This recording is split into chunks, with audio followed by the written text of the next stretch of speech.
Hello everyone, welcome to NL Recess. Today we have with us Anuja Chauhan. Hello Anuja. Hello. So I suppose I'll start with the most serious and pressing question. Are you ready? Yes. Who done it? That's the only question I am not answering today. Yes. I know. Yeah, I was just yeah, yeah. kidding. So I think I'll rather start with a boring and very stock question. Huh. Why novelist? You went from being an ad agency writer to a novelist. One See, where you were writing pithy short copies huh. to writing over 400-page novels. I mean, that's a different craft, right? And it's, I mean, for people who know a little bit about writing, that isn't easy to pull off. No, How did that actually, happen? I joined advertising because I wanted to write, and I left advertising because I wanted to write. Because when you work in an ad agency and you're working in the creative department, you get very shiny crayons, you get shiny crayons like movie stars, like whoever you want, Shahrukh Khan ko le lo, Sachin Tendulkar ko le lo.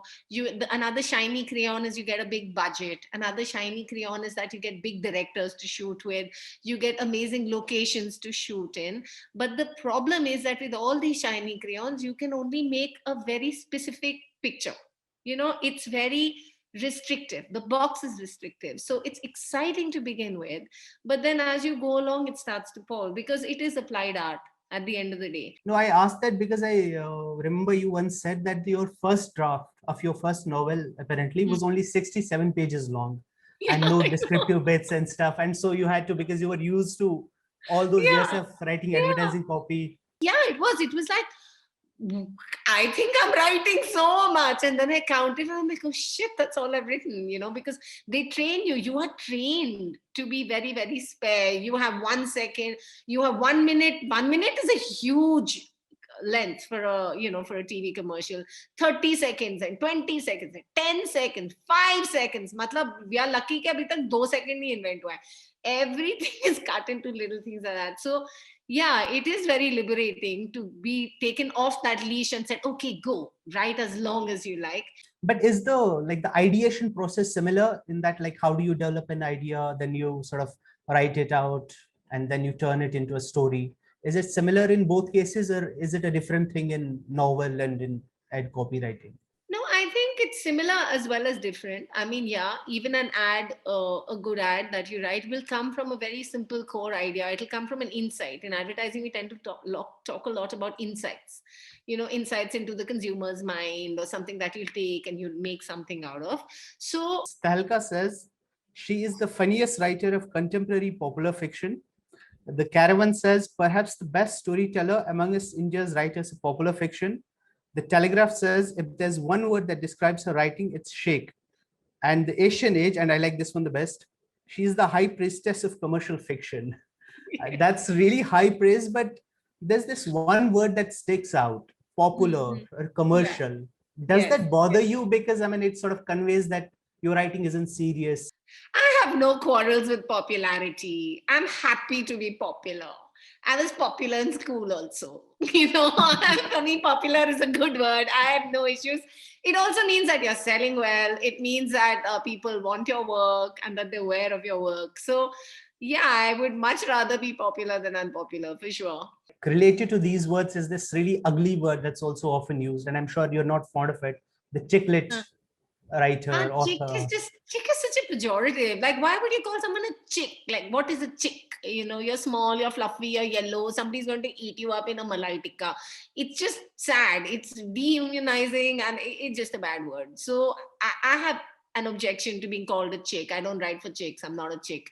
The characters I write are not chicks. You have said in an interview that you get a lot of hate, not for your writing, but for your views on religion and stuff. And that's connected to our times, what's happening right now. Yes, So yes. is it motivated somehow from that? Do you channel that? I mean, people have said really offensive, hurtful, and horrible things Yes. to you Yeah. and about you. Is this a way of channeling that? Because I mean, this is your platform, this is your megaphone, your novel. Yeah. I suppose it is. But the thing is that, I have now got I'm what is called post-religious. I have a healthy skepticism as far as all religions are concerned. So if you don't channel your raw data, then how does your name deserve to be on the cover of that book if you're not writing from personal experience and personal opinion and personal vision? So I think it's the duty of every writer to put in their authentic individual voice. Have you sort of ever thought of writing about, say, going a bit, you said you don't think too much about these things, but have you thought about exploring why this happens, why people are like sort of consumed by this hate? I mean, we were discussing the other day on a podcast this article, which basically says that India doesn't really have a middle class. There is this small sliver of population which is rich and the rest are just poor. Yeah, And then you go around the country and you see these enclaves of privilege like the DTC, right? People see this and this is a different world.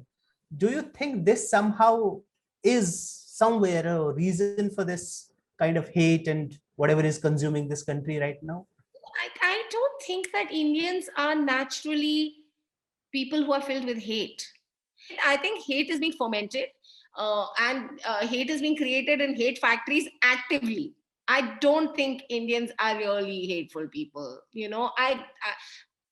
From whatever I've seen in these my 5 decades, and probably in the first 3 decades more recently, Indians are we are kind of very genial people. We come, there's an accident, everyone comes and watches, everyone comes to help. That is how it used to be. That is how we are. I think it is being actively whipped up and it is being created. मुफ्त खोरो, मुफ्त में इतना ही मिलेगा.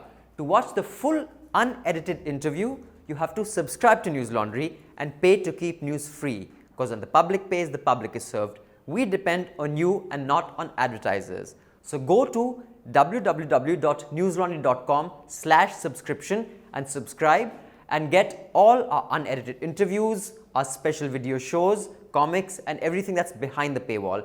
Remember, to subscribe to Newslaundry, you pay just about 10 rupees a day. That's less than, a cigarette. And smoking is injurious to health. So subscribe and watch the full interview. Do you also struggle with, the repetition or something that might be drawn from an experience that you've already written about? It isn't like agriculture. You will let it lie fallow for a while and you sort of let the soil replenish itself somehow.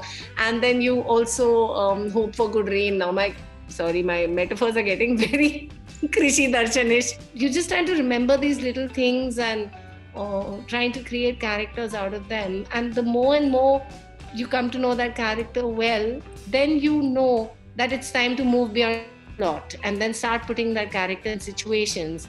And because you know the character well, you then know how he will react in those situations. It's not just advertising, it's also the movies, right? Yeah. You see what happened to Tandav. It was it was an okay show. It wasn't a bad show, but it didn't deserve to get totally taken off air in that very peremptory fashion, right? So you're just creating a culture where people are self-censoring like crazy. How you really came up with Ye Dil Maange more? Prahlad Kakkad was shooting that and he humiliated me so much. He kept saying, Shahrukh, come now, you have to say the line. Anuja, what's the line? I always forget that line. What is that line? Nobody will remember that line. And I would come and in a very embarrassed way, I'd say, Ye Dil Maange more. And say, Bakwas line. So that shoot, he kept telling me it was a bad line and it was so heartbreaking, literally. You should worry about your good feeling, what you feel, the sensation you had when you were typing out those words or when you reread it and you had a happy glow of satisfaction and you thought job well done. You should trust that feeling more than all the hate in the comment streams. Thanks a lot for giving that insight. I can't even explain how much happy I'm feeling right now.